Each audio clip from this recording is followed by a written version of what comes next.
Assalamualaikum warahmatullahi wabarakatuh. Perkenalkan, nama saya Sinwani SPDI.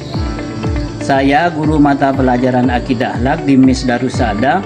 Saya adalah mahasiswa PPG dalam jabatan P3 tahun 2025 dari LPTK IAIN Pontianak dengan NIM 225112813. Kali ini saya akan mempersembahkan video praktik pembelajaran di kelas 5 dengan materi qada dan qadar. Selamat menyaksikan. Assalamualaikum warahmatullahi wabarakatuh. Assalamualaikum warahmatullahi wabarakatuh. Waalaikumsalam warahmatullahi wabarakatuh. Apa kabar anak-anak hari ini? Baik, alhamdulillah. Mari kita bersama-sama membaca doa dulu agar kegiatan kita pada hari ini diberkahi oleh Allah Subhanahu wa taala dan kita semua mendapatkan ilmu yang bermanfaat. Doa dipimpin oleh Aisyah. Bismillahirrahmanirrahim. Raditu billahi rabban wa bil islami dinan wa bi Muhammadin nabiyyan wa rasulan. Rabbi zidni ilman warzuqni fahman. Amin ya rabbal alamin. Sebelum kita melanjutkan ke pelajaran berikutnya, kita absen dulu. Maisaro, Hadir, Rahmah, hadir, Aisyah, hadir, Khairun Nisa, hadir. Ardian Saputra. Alhamdulillah hadir semua pada hari ini. Kita menyanyi lagu Indonesia Raya. Agar apa? Agar kita bahagia dalam melaksanakan pembelajaran hari ini dan juga kita lebih semangat, lebih mencintai negara kita yang tercinta ini. Indonesia tanah airku, tanah tumpah darahku. Di sanalah aku berdiri, jadi pandu ibuku. Indonesia kebangsaanku, bangsa dan tanah airku. Marilah kita bersatu, Indonesia bersatu. Hiduplah tanahku, hiduplah negeriku, bangsaku, airku semuanya.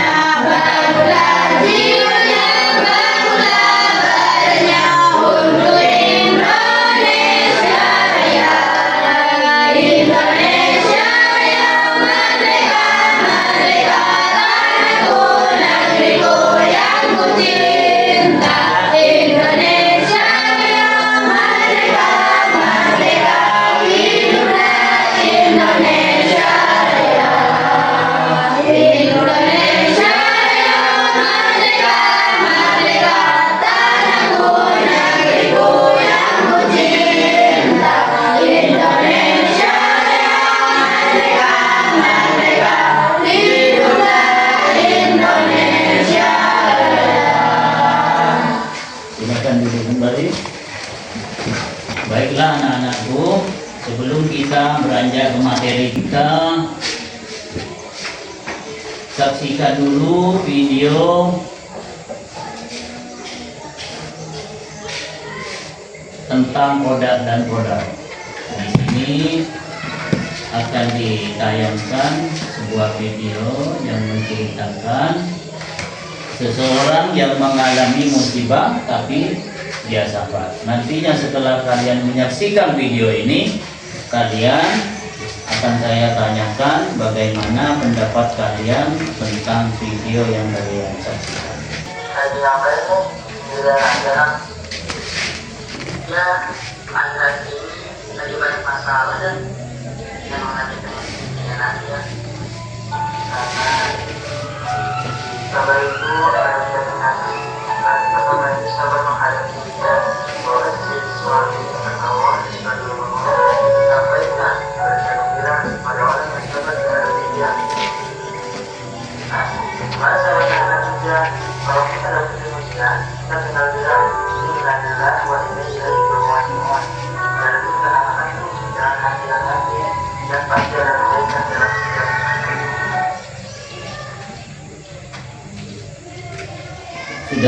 Sudah kalian menyaksikan?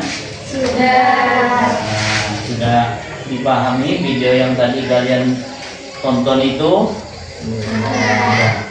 Dari video itu menunjukkan bahwa orang yang ditimpa musibah itu adalah sudah ditentukan oleh Allah. Apa namanya itu? Qadar dan qadar. Qadar dan qadar itu rukun iman keberapa? Keenam. Rukun iman ke-6. Ada yang tahu rukun iman ada berapa? 6. Ada 6. Satu, Iman kepada Allah. yang kedua, Iman kepada malaikat. yang ketiga, Iman kepada kepada Allah. yang keempat, Iman kepada Rasul. yang kelima, Iman kepada hari akhir. yang keenam. Iman kepada qadar dan qadar. Bagus.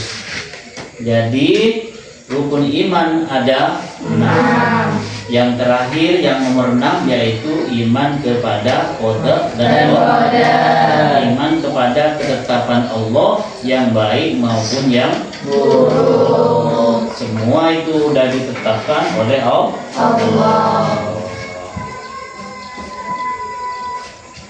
Jadi kita semua harus percaya kepada ketetapan-ketetapan yang telah ditentukan oleh Allah.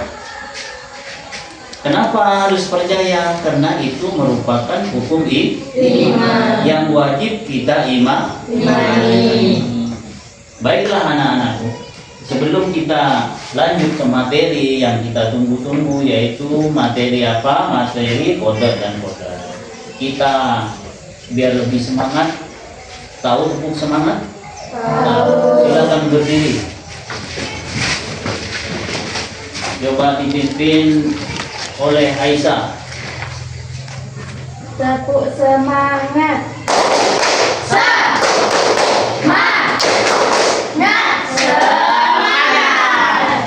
Sudah duduk. Kalian tahu tidak apa itu iman kepada qadar dan qadar? Untuk mengetahui apa itu iman qadar dan qadar, coba perhatikan ke depan ke papan tulis. Coba dibaca. Apa itu bacaannya? Coba dibaca. Qadar dan qadar dalam ajaran Islam termasuk dalam rukun iman yang keenam. Qadar dan qadar sering disebut juga dengan istilah takdir, yaitu meyakini dan mempercayai dengan sepenuh hati adanya ketentuan dan ketetapan Allah SWT. Jadi qadar dan qadar dalam ajaran Islam termasuk dalam rukun iman yang Keenam. qadar dan qadar sering disebut juga dengan istilah Takdir. yaitu meyakini dan mempercayai dengan sepenuh hati adanya ketentuan dan ketetapan Allah Subhanahu wa taala. Jadi qadar dan qadar itu dalam ajaran Islam termasuk apa? Rukun Iman. Rukun iman yang keberapa? Keenam. Rukun iman yang keenam. Biasanya qadar dan qadar itu biasa disebut apa? Disebut apa? Takdir. Disebut Takdir. Coba dibaca lagi. Qadar dan qadar adalah sama-sama merupakan ketetapan keputusan kehendak Allah Subhanahu wa taala atas seluruh makhluknya. Sebagian pendapat mengatakan qadar adalah ketetapan Allah yang akan terjadi, sedangkan qadar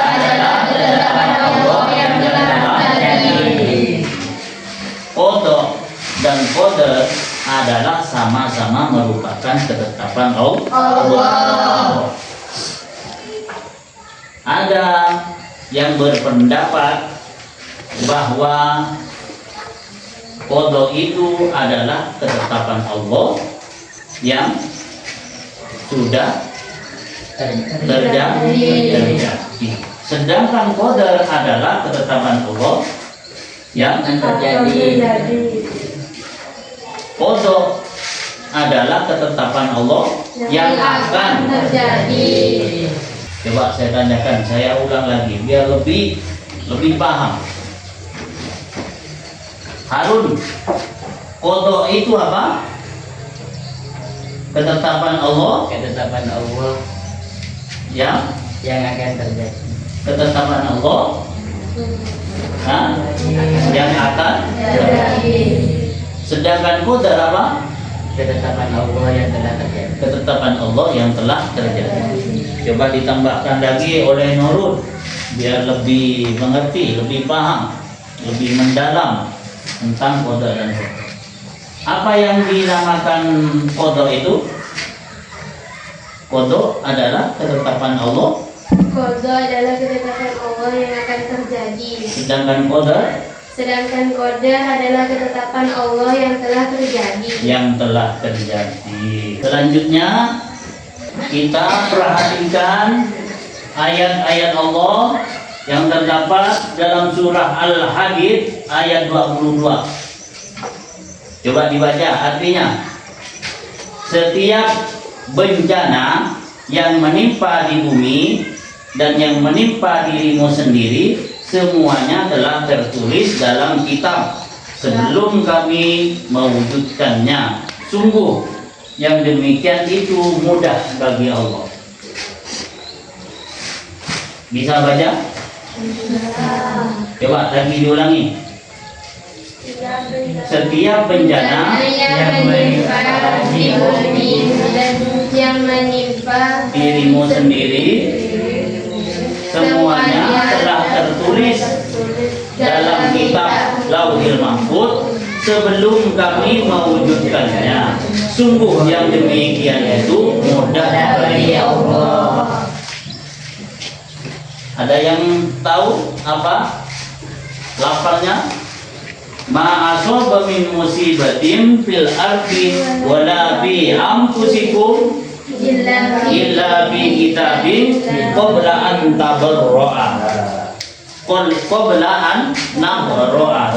Inna dzalika 'ala Allahi yasir.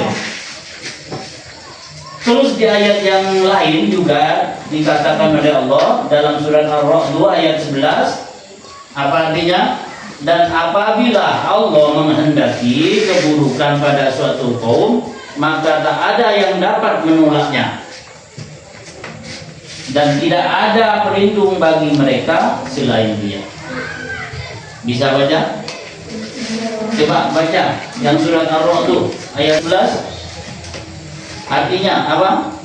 Dan apabila Allah menghendaki keburukan pada suatu kaum, maka tak ada yang dapat menolaknya, dan tidak ada pelindung bagi mereka selain Dia. Coba saya tuliskan dulu ayatnya. Wa idza aradallahu biqaumin su'an fala maraddalah wa ma lahum min dunihi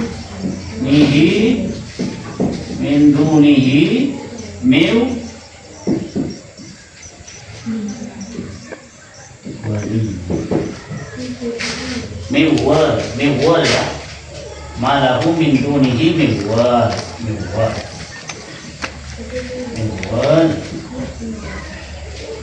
Ada yang bisa baca? Coba dibaca.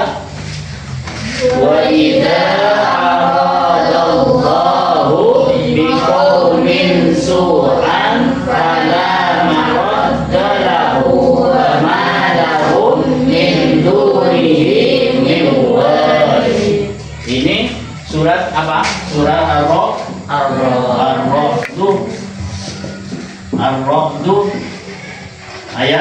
Ayat 11.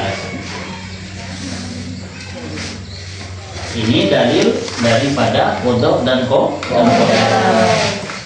Itu.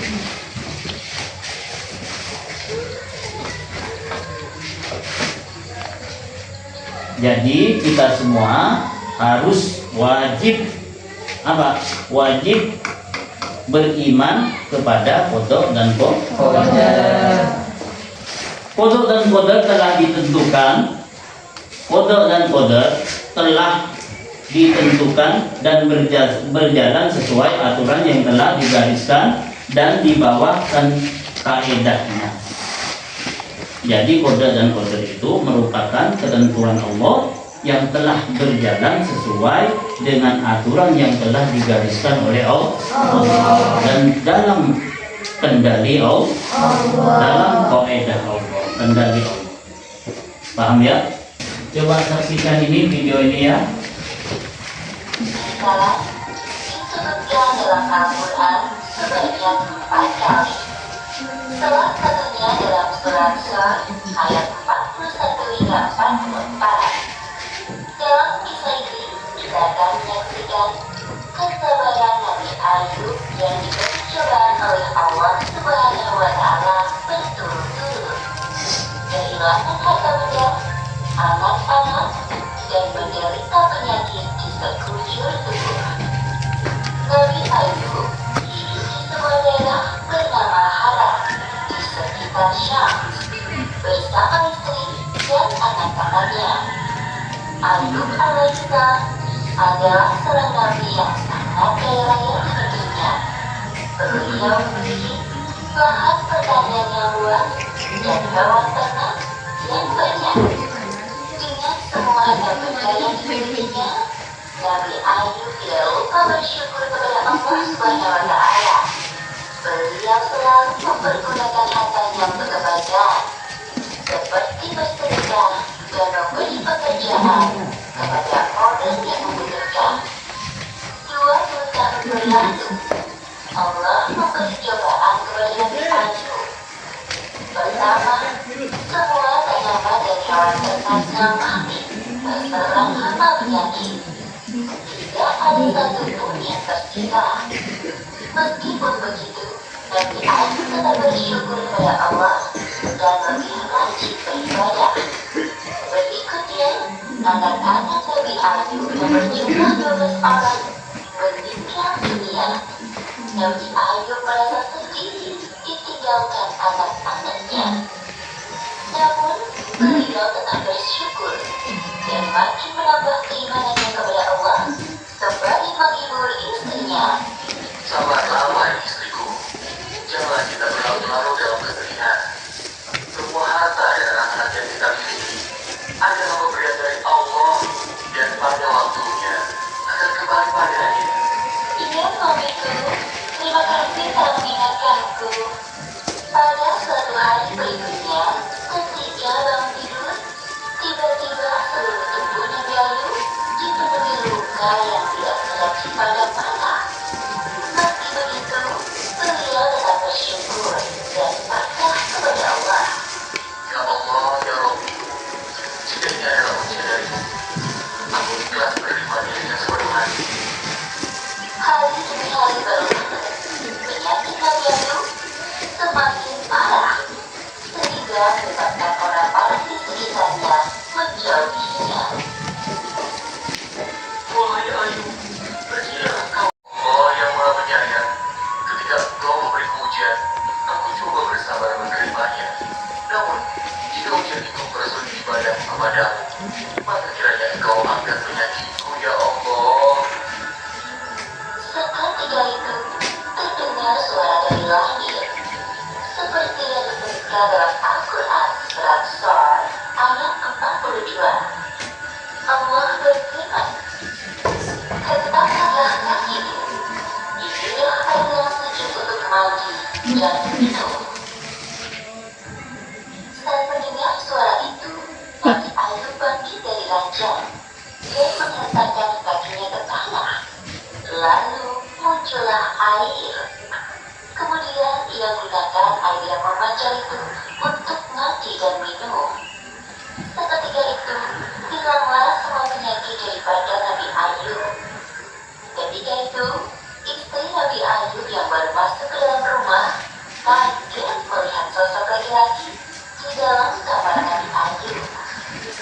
Maaf, Saksikan video ini. Sudah. Nanti kalian tulis di kertas ini dan saya tanyakan kepada kalian. Kalian jawab. Yang pertama ada 1, 2, dan 3. Tulis apa yang dialami Nabi Ayub. Kalian jawab.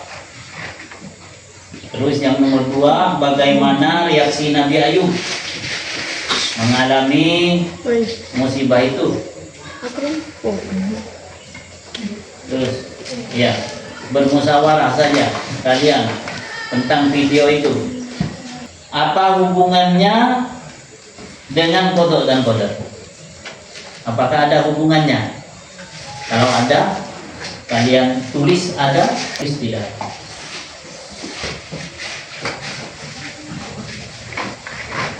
Harun.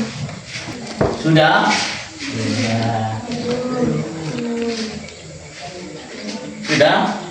Sudah. Ayo, kalau sudah, kembali lagi menghadap ke sini. Coba nomor 1, jawab ya. Apa yang dialami Nabi Ayub? Yang sebelah sini, kelompok sini. Apa yang dialami Nabi Ayub? Mendapat ujian dari Allah, yaitu penyakit kulit, hilangnya harta dan anaknya. Nah, Nabi Ayub mendapatkan musibah ujian dari Allah, yaitu mendapatkan penyakit kulit dan hilangnya anak dan hartanya. Nah, reaksi Nabi Ayub. Ini kelompok yang sebelah sini, yang nomor 2. Reaksinya sabar, terus ikhlas, Dan tetap beribadah dan berdoa. dan tetap beribadah dan berdoa kepada Allah. Itu dengan ketentuan. Yang nomor 3, apa hubungannya dengan kodok dan kodar? Hubungannya, Nabi Ayub beriman kepada kodok dan kodar. Karena Nabi Ayub itu ridho dengan ketentuan Allah, beriman kepada kodok dan kodar, beliau selalu terus berusaha dan berdoa, maka Allah memberikan ganti yang lebih baik.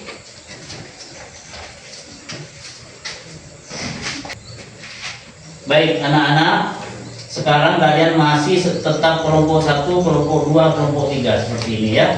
Nanti kalian ini membuat poster dakwah. Sampean tulis apa yang akan kalian dakwahkan yang berhubungan dengan kodok dan kodar ini. Kalian tulis di situ, nanti lihatkan ke saya. Tujuannya untuk apa? Poster itu untuk memotivasi orang lain, untuk mengajak orang lain agar lebih baik.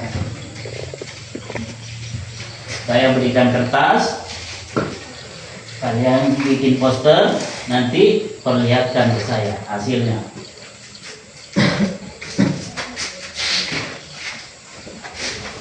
Ya.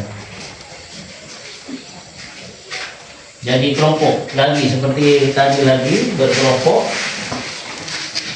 Kalian berunding, bermusyawarah apa yang akan kalian dakwahkan, apa yang akan kalian sampaikan lewat poster itu.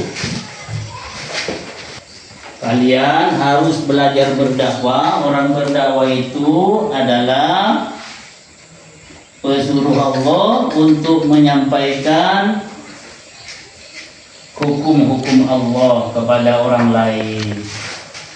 Untuk itu kalian bermusyawarah, membuat poster yang baik, yang bagus. Nanti perlihatkan ke sini, saya mau lihat.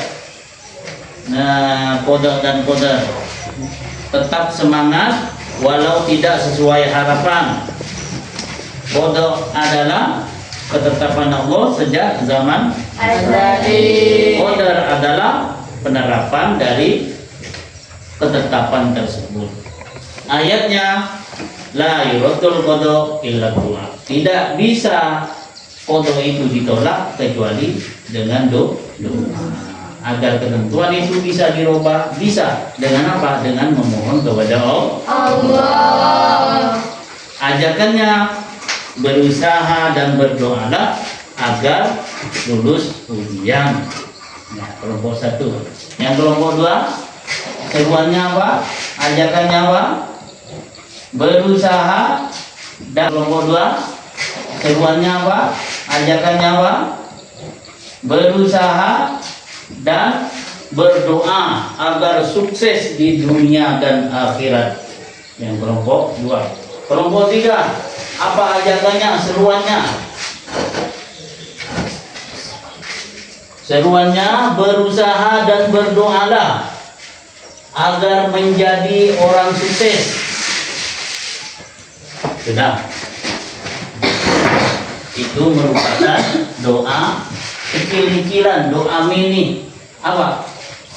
Dakwah mini, dakwah kecil-kecilan. Mengajak orang lain untuk berbuat baik. Baiklah, anak-anakku sekalian, hari ini kita akhiri dengan doa bersama. Kesimpulan dari pembelajaran hari ini bahwa qada dan qadar itu telah ditetapkan oleh Allah Subhanahu wa taala. Apapun yang terjadi di dunia ini, di alam semesta ini, itu sudah merupakan ketetapan dari Allah Subhanahu wa taala. Kita sebagai hambanya, sebagai makhluknya, hanya wajib mengimaninya, dan kita selalu berusaha dan berdoa agar ketetapan yang tidak baik Allah rubah menjadi ketetapan terhadap kita, menjadi ketetapan yang terbaik. Semoga kita semua ditetapkan oleh Allah, ditakdirkan oleh Allah menjadi orang yang baik di dunia maupun di akhirat. Sebelum pelajaran kita berakhir, mari kita berdoa bersama-sama. Bismillahirrahmanirrahim.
Besok kita akan belajar lebih mendalam lagi, yaitu tentang apa?